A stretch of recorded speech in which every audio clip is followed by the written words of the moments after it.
Olá, tudo bem? Estamos iniciando o nosso 14º estudo do Evangelho de João.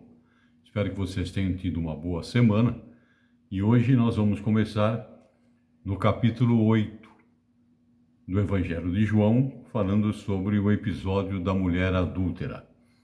Nós vamos ler para o nosso conhecimento dos versículos 1 a 11. Pegue a sua Bíblia e acompanhe a leitura que nós vamos fazer nesse instante. João capítulo 8, versículo 1 em diante. Jesus, entretanto, foi para o Monte das Oliveiras. De madrugada, voltou novamente para o templo, e todo o povo ia ter com ele, e, assentado, os ensinava.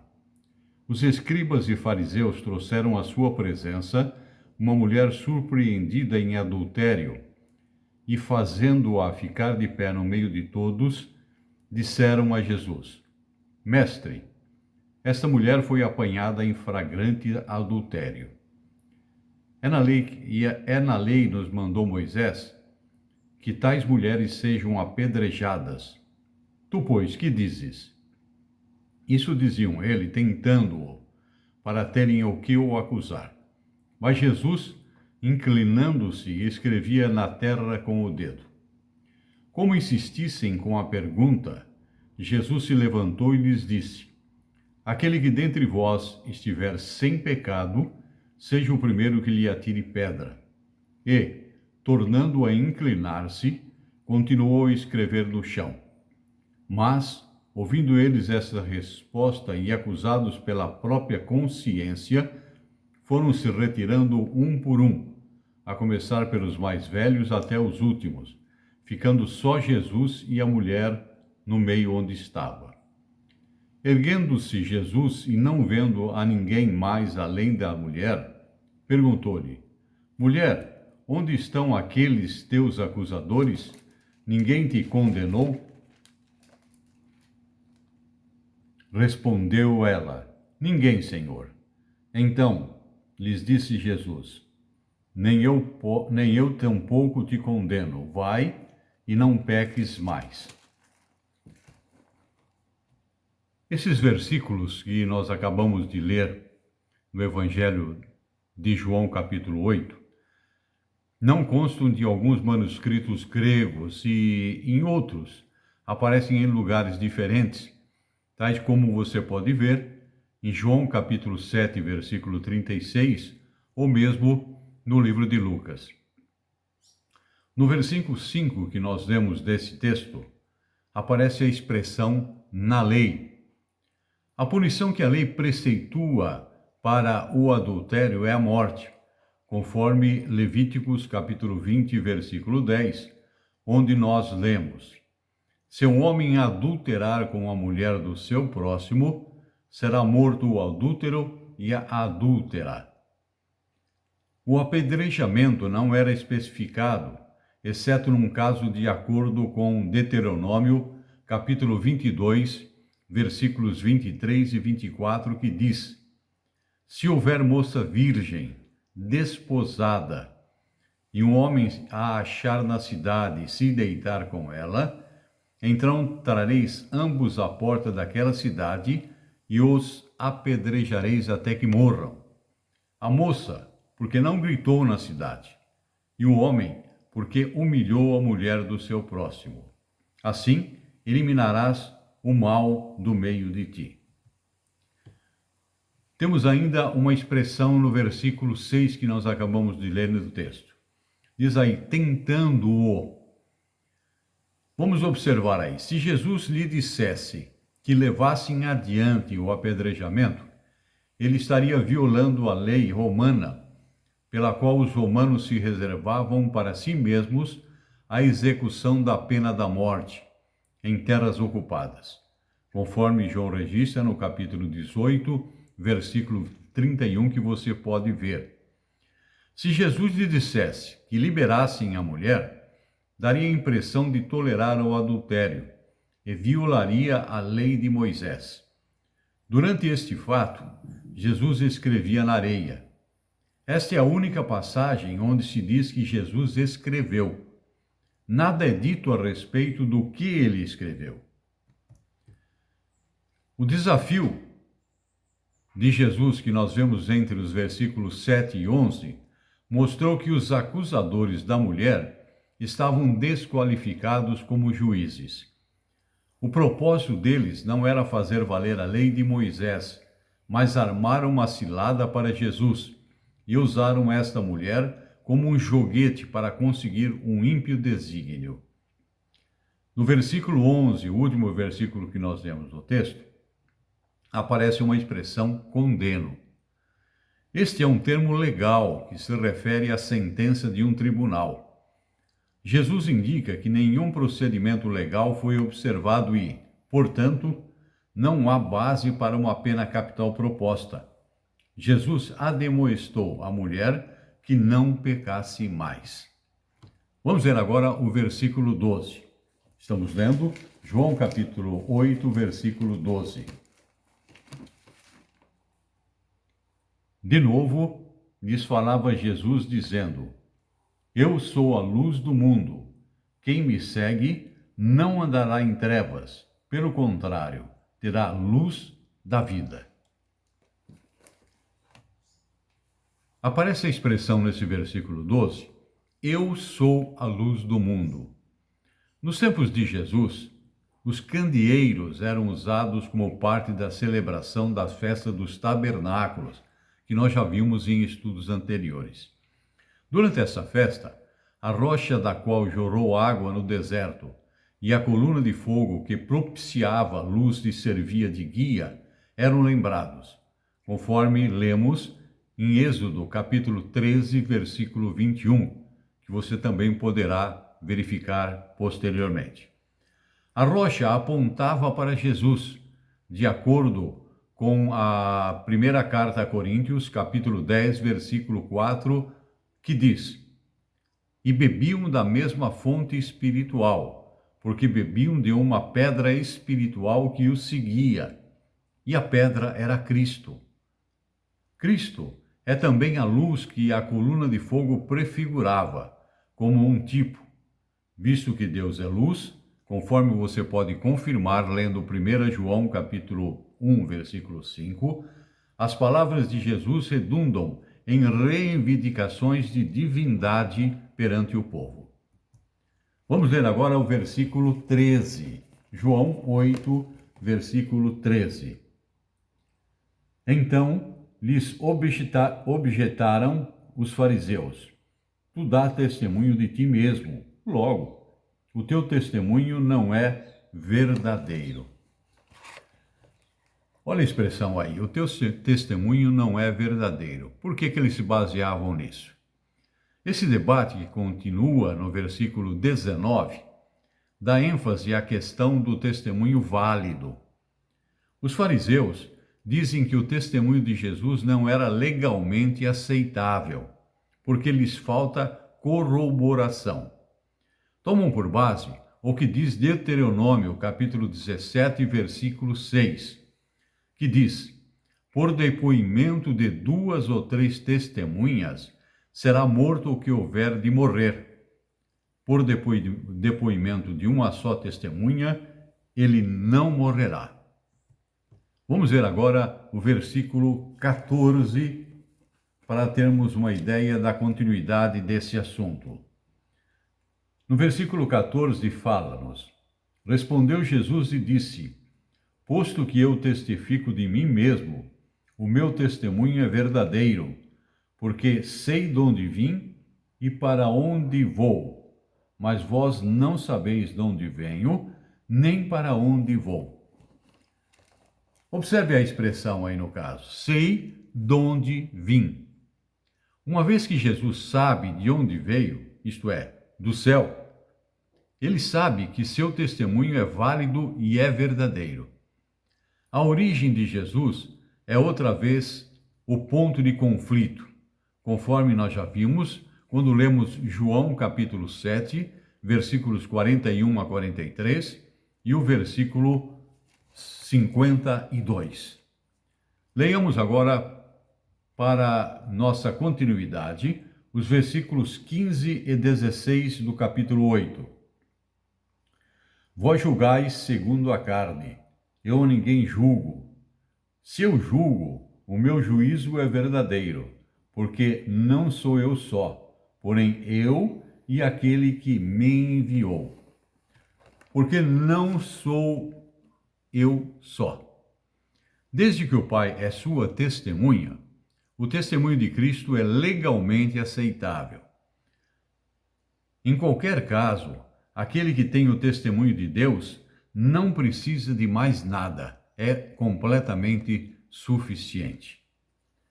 Vejamos agora os versículos 19 e 20 do capítulo 8 de João. Então, eles lhe perguntaram: Onde está teu pai? Respondeu Jesus: Não me conheceis a mim nem a meu pai.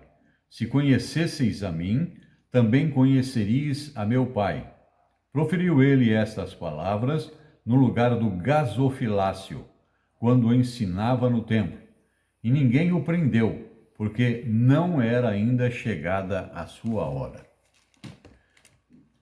Analisemos o versículo 19. Os fariseus entenderam mal a reivindicação de Jesus, pois a entenderam como uma referência ao seu pai físico ou natural, e podiam estar ansiosos para desafiá-lo como um filho alegadamente ilegítimo. Ao falar do seu pai, contudo, Jesus não está falando a respeito de José, mas a respeito de Deus. O conhecimento do Pai vem através do Filho, de acordo com o que nós podemos ver em João capítulo 14, versículo 9, que diz: Quem me vê a mim, vê o Pai. A cegueira dos fariseus quanto a Jesus mostra que o conhecimento técnico que eles tinham da lei não lhe deu o conhecimento do próprio Deus. Leiamos agora os versículos 21 a 23. João 8, 21 a 23. Jesus defende a sua missão e autoridade. De outra feita, lhes falou, dizendo: Vou retirar-me, e vós me procurareis, mas perecereis no vosso pecado, para onde eu vou, vós não podeis ir. Então, diziam os judeus: Terá ele, acaso, a intenção de suicidar-se? Porque diz: Para onde eu vou, vós não podeis ir. E prosseguiu: Vós sois cá de baixo, e eu lá de cima. Vós sois deste mundo, e eu deste mundo não sou. Vejamos o versículo 21, onde a expressão aparece: Vou retirar-me. Jesus fala aqui da sua morte, ressurreição e ascensão. Por isso eles não podiam estar onde ele estaria. Ainda no versículo 21, aparece a expressão: perecereis no vosso pecado. Jesus afirma claramente dois destinos da humanidade. Nem todos serão salvos. Alguns não podem ir onde Jesus está indo. O único caminho da salvação é crer, conforme você sabe de cor, em João, capítulo 3, versículo 16. Leiamos agora os versículos 24 a 28. João 8, 24 a 28. Acompanhe. Por isso, eu vos disse que morrereis dos vossos pecados, porque se não crerdes que eu sou, morrerei dos vossos pecados. Então lhes perguntaram: Quem és tu? Respondeu Jesus: Que é que desde o princípio vos tenho dito? Muitas coisas tenho para dizer a vosso respeito e vos julgar, porém aquele que me enviou é verdadeiro, de modo que as coisas que dele tenho ouvido, essas coisas digo ao mundo. Vamos observar esse versículo 24 ao melhor. Ainda falta um versículo. Eles, porém, não atinaram que lhes falava do Pai. Disse-lhe, pois, Jesus: Quando levantardes o Filho do Homem, então sabereis que eu sou, e nada faço por mim mesmo, mas falo como o Pai me ensinou. Aqui, nesses versículos 24 a 28 que nós acabamos de ler, e que você pode reler depois em sua casa, Jesus aplica a si mesmo a linguagem do Antigo Testamento, que fala de Yahvé, que você pode confirmar lendo Êxodo capítulo 3, versículo 14. Uma identificação que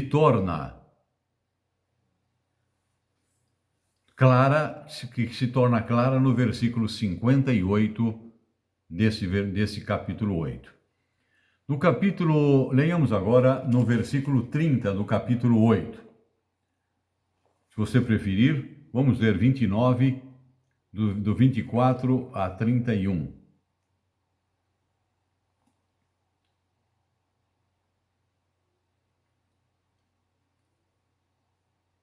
Aquele que me enviou está comigo. Não me deixou só, porque eu faço sempre o que lhe agrada. Dito essas coisas, muitos crerão nele. Disse, pois, Jesus aos judeus que haviam crido nele: Se vós permanecerdes na minha palavra, sois verdadeiramente meus discípulos.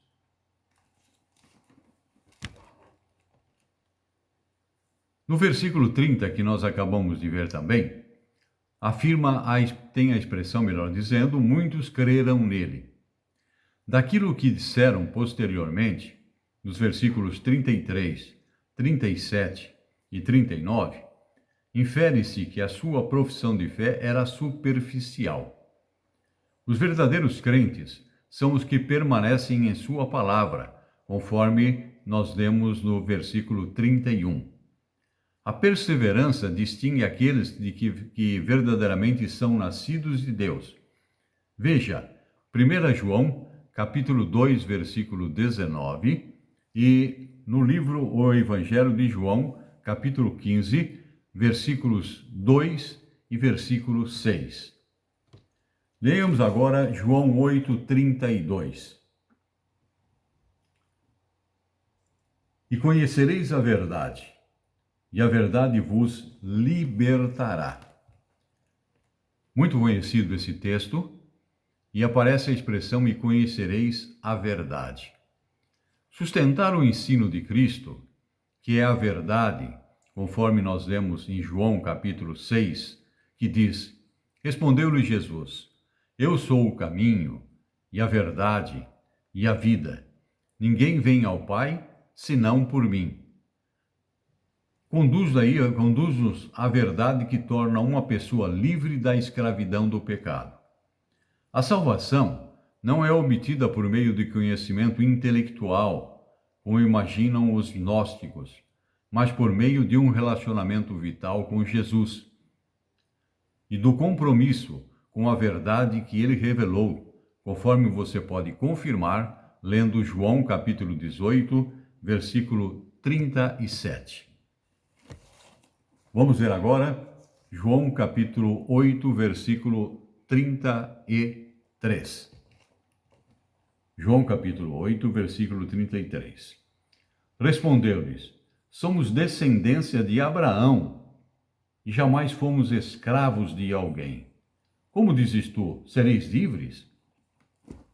Jamais fomos escravos, é o grito dos judeus. Os judeus tinham sido escravos, porém, no Egito, e posteriormente foram governados pelos filisteus, pelos assírios e por outros povos também. Uma vez que dificilmente poderiam negar isto, eles provavelmente estariam dizendo que tinham sido uma nação governada por Deus desde o Êxodo, a saída do Egito, não importando o que lhes tivesse acontecido. É possível também que eles estivessem falando a respeito do tempo dos romanos, quando eles gozavam de uma certa liberdade, inclusive do reconhecimento oficial da sua religião. Podiam estar se congregando nas sinagogas livremente. Isso era permitido no tempo da invasão romana. Ok. Nós vamos parar por aqui essa semana, vamos continuar na semana que vem, a partir do versículo 34, mas mais uma vez, eu recomendo a você que dispense algum tempo diariamente lendo a Bíblia, principalmente esses versículos que nós citamos e não lemos aqui agora, que você vai complementar esse estudo que nós estamos fazendo do livro de João. Tenha uma boa semana, fiquem com Deus, Deus abençoe a você e a sua família integralmente.